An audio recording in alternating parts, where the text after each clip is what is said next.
Bonjour, c'est Agnès Dumangère, révélatrice de bonheur par le Feng Shui.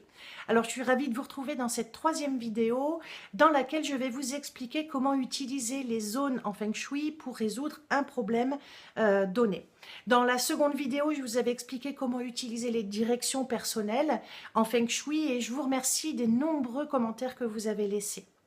Alors, on continue notre petit voyage d'expert Feng Shui et donc on va travailler sur les zones en Feng Shui. Je reprends mon exemple, je travaille sur une problématique juridique que rencontrait le mari d'un couple qui avait fait appel à moi en Feng Shui. Problème juridique égale problème de renommée. Donc on va aller voir, bien entendu, en priorité la zone sud de l'habitat. À partir du plan à l'échelle que l'on aura sectorisé en 8 secteurs, dont le secteur sud, on va aller voir cette fameuse zone de la renommée.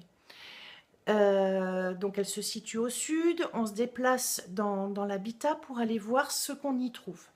La zone sud est une zone chaleureuse qui représente le soleil, qui doit donc être assez colorée, avec des couleurs assez vives, qui doit, comment dire, montrer le côté, je ne veux pas dire célébrité, mais vous voyez la confiance qu'on peut ressentir en soi et la confiance qu'on inspire aux autres. C'est vraiment le côté, pas bling bling, mais c'est vraiment l'apparence en fait, c'est vraiment ce rayonnement, voilà, j'ai trouvé ce rayonnement que l'on doit dégager à l'extérieur. Et si cette zone n'est pas correctement activée, ou pire qu'elle est affaiblie par des choses qu'on ne devrait pas y trouver, eh bien on peut rencontrer, comme ce monsieur-là, des problèmes juridiques. Et c'était le cas. Donc je me suis déplacée dans sa zone sud et qui représente l'été, et j'y ai vu un magnifique tableau d'une forêt en hiver, donc tout enneigé avec des arbres bleutés par la neige, etc. Donc vous sentez tout de suite que l'énergie ne correspond pas. On est dans une zone qui représente l'été, le soleil, la brillance, le rayonnement, et on a un tableau qui en fait va refroidir complètement l'énergie.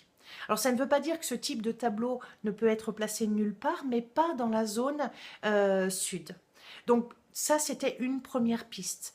La deuxième piste dans cette zone sud, qui est la zone de la renommée, je vous avais dit que ce monsieur était passionné d'arts martiaux. Et bien justement, on y voyait un poster, enfin pas un poster, mais oui un poster encadré de deux combattants. Deux ninjas, voilà, pardon, je cherchais le terme, deux ninjas en combat. Donc, dans la zone sud, si on a ce type de représentation, mais ça pourrait être aussi une scène de guerre ou de bataille, ou encore une fois des armes, on peut justement engendrer ce type de problème juridique. Donc ça, c'est la première recherche. Et puis, alors, je leur ai fait enlever le tableau de paysage en hiver, je leur ai fait enlever ce tableau de combattants. Et puis, je leur ai fait mettre à la place des choses vivifiantes, des couleurs plus vives, plus dans les rouges, dans les fuchsias. Vous voyez, c'est vraiment une zone qui aime le côté vivifiant des couleurs et chaleureux des couleurs. Je leur ai fait aussi placer, ils avaient un très très beau miroir en forme de soleil, et je leur ai fait placer à cet endroit-là. Alors, comme je vous disais, ça ne suffit pas. Il faut aller voir effectivement la zone de la renommée, mais dans une problématique, il y a toujours d'autres zones qui peuvent être touchées. Et dans ce cas-là, puisqu'il manquait d'appui, en fait, puisqu'il était en mauvaise posture au niveau des tribunaux, il manquait d'appui, peut-être qu'il n'avait pas trouvé les bons avocats ou les bonnes personnes, les bons conseillers. Donc la zone à aller vérifier dans ce cas-là, c'est la zone nord-ouest, qui est la zone que l'on appelle des aides extérieures, des soutiens venant de l'extérieur. Cette zone-là doit représenter la force, la stabilité, pour justement symboliser le soutien qu'on va recevoir de l'extérieur. Alors dans ce cas-là, c'était de trouver des bons conseils pour son problème juridique, les bons avocats, mais par exemple, je vous donne un autre exemple, dans le cas d'un déménagement, ça peut être un bon agent immobilier qui va se donner les moyens de vendre votre bien, par exemple. Donc je suis allée voir la zone nord-ouest qui doit symboliser la force, la stabilité et la masculinité. Et alors c'était pas très grand, mais il y avait une petite statuette d'une jolie danseuse balinaise qui trônait sur un meuble. Donc de la même manière, là on inverse l'énergie en faisant ça, c'est-à-dire qu'on doit trouver une énergie masculine à cet endroit-là. Et là on avait une petite statuette de danseuse balinaise, donc on apportait une énergie féminine et pas vraiment soutenante, enfin en tout cas dans ce cas de figure. Et donc, je leur ai fait déplacer à un endroit qui était plus propice. Voilà, donc vous comprenez. Alors, une dernière chose aussi, pardon, il y a un troisième secteur que je suis allée voir, c'est que les problèmes juridiques qu'il rencontrait étaient liés à son travail. C'est-à-dire que c'était dans le cadre de son travail que tout avait commencé.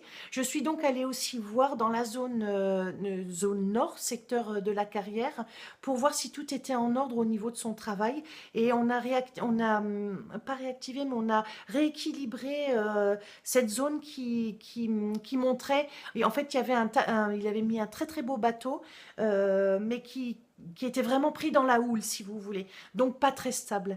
Et comme il avait besoin de stabilité au niveau de sa carrière, je lui ai fait mettre un autre tableau de bateau qu'il avait, mais beaucoup plus stable, un bateau beaucoup plus avec une mer beaucoup plus calme et quelque chose qui donnait une impression de stabilité. Voilà, donc ça c'était des petites pistes de recherche. Je sais que c'est un petit peu complexe, mais c'est pour vous montrer à quel point il est important de ne pas baisser les bras, parce que si vous travaillez sur un seul secteur et que vous n'avez pas de résultat, comprenez bien que le Feng Shui, c'est vraiment tout dans la subtilité. Voilà, donc je vous remercie de m'avoir suivi jusque-là dans cette troisième vidéo, et je vous donne rendez-vous dans la prochaine vidéo dans laquelle je vais vous montrer comment articuler toutes ces données que je vous ai montrées entre le scan de l'habitat, les directions personnelles et les zones d'activation. Mais je pense que vous avez déjà de quoi travailler dans votre habitat et faire quelque chose de bien. Donc je vous donne rendez-vous dans la quatrième vidéo. Je vous souhaite un bon aménagement Feng Shui et je vous dis à très bientôt. Merci de m'avoir suivi. Au revoir.